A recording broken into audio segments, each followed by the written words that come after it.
C'est pourquoi j'en appelle à l'opposition, parce que fii y a pas matière à opposer fii amul lu ñu fi opposé fi ñu fekk réew mi def xayma bi ne Sénégalais lii moo fi nekk gisuma ku ci war a opposé mais da ngay gis koo xam ne sax même su ciy wax sax oui li fi xew c'est grave et cetera mais ñoom waruñu woon non nous allons dans le sens bi réew mu sa defaru yoon bii la jël kon loolu amul lu ñu ciy opposé wu. Les actes qu'on pose pour la bonne gouvernance. Dans les prochains jours, on soumettra ici à l'Assemblée un certain nombre de projets de loi yoo xam ne presque pare na. Le projet de loi pour réformer l'OFNAC. Le projet de loi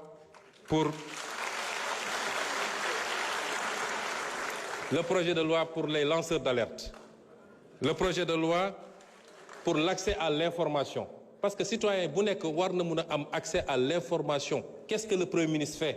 Qu'est-ce que tel ministre fait? Qu'est-ce que tel directeur général fait? Le projet de loi pour la déclaration de patrimoine ñu généraliser ko ba képp ku yor responsabilité publique ñu xam lan nga yor. Mais loolu est-ce que am na matière à opposition? Les options yu ñu jël stratégiquement pour jëlaat suñu souveraineté économique est-ce que am na matière à opposition? Kon ñu bàyyi fi loolu yépp bëgg a entraîner le pays dans des débats de personnes. À une certaine opposition, je dis que la haine ne peut pas être un moteur politique. Surtout la haine dirigée contre une personne qui vous a rien fait. Je les rassure, c'est pas les attaques crypto-personnelles. maa ngi sant yàlla, je suis politiquement indestructible. ma wax leen ko léegi. Parce que li ma ne yàllaa ko def saa yu ko soobee moom moo ko fiy dindi mais du nit ku fiy wax di tëb bu ñu génnoon léegi taxaw ci ne bedd bi ku ñëw romb la ku ñëw taxaw nuyoo man maa ngi ciy sant yàlla mais ñun réew mi moo ñu soxal moo tax si on a une opposition républicaine elle n'a qu'à s'opposer de manière républicaine nañu ñëw wax ci mbay mi nañu wax ci càmm gi nañu wax ci ressources naturelles yi nañu wax ci les programmes et les objectifs. Sur ce terrain, nous sommes ouverts. Nous sommes ouverts au dialogue, nous sommes ouverts au débat contradictoire, comme je le fais ici à l'Assemblée.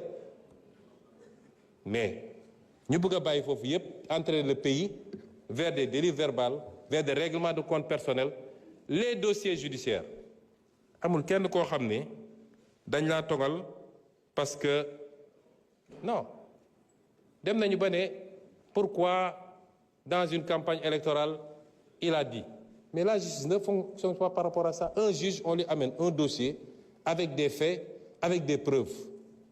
Kan moo ci waxoon kan moo ci waxuloon c'est pas important. Est-ce que li mu yor dossier la wala du dossier? Li ci des c'est le débat public, le débat politique. Le débat politique, il est ce qu'il est.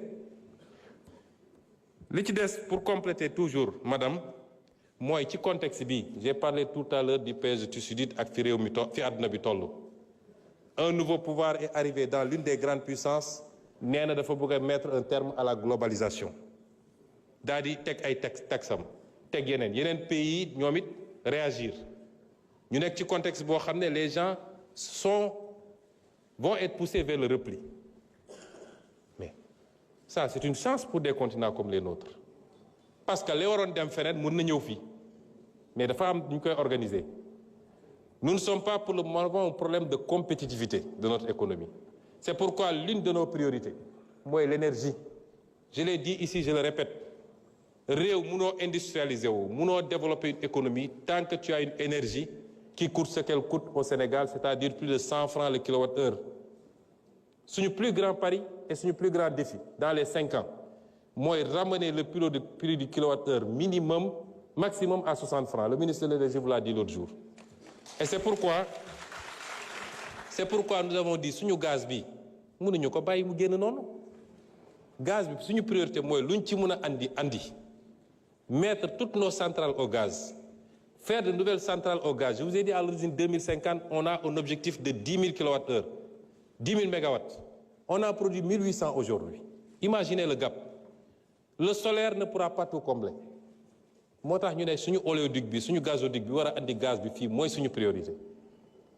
L'énergie est une question de sécurité nationale même. Et c'est pourquoi, en dehors de l'aspect économique, il y a l'aspect domestique. Parce que dans le budget des ménages, l'énergie coûte très cher. Moo tax dégg ngeen coow Central West Africa Energy bi. Quand je suis arrivé, j'ai dit au président, je prends en main ce dossier. Parce que mënuñu bàyyi un secteur aussi stratégique ñu ne c'est des investissements privés. C'est pas des investissements privés. Parce que c'est un secteur dont relève la sécurité nationale. Deux, Monsieur le Premier ministre. Je conclue 1 minute. Parce que vous m'avez pris des minutes tout à l'heure. Hein? Voilà. Deuxièmement, c'est un secteur boo xam ne dans ces projets-là, c'est fait sous le couvert du contenu local. Moom ay avantages yu ñuy teg.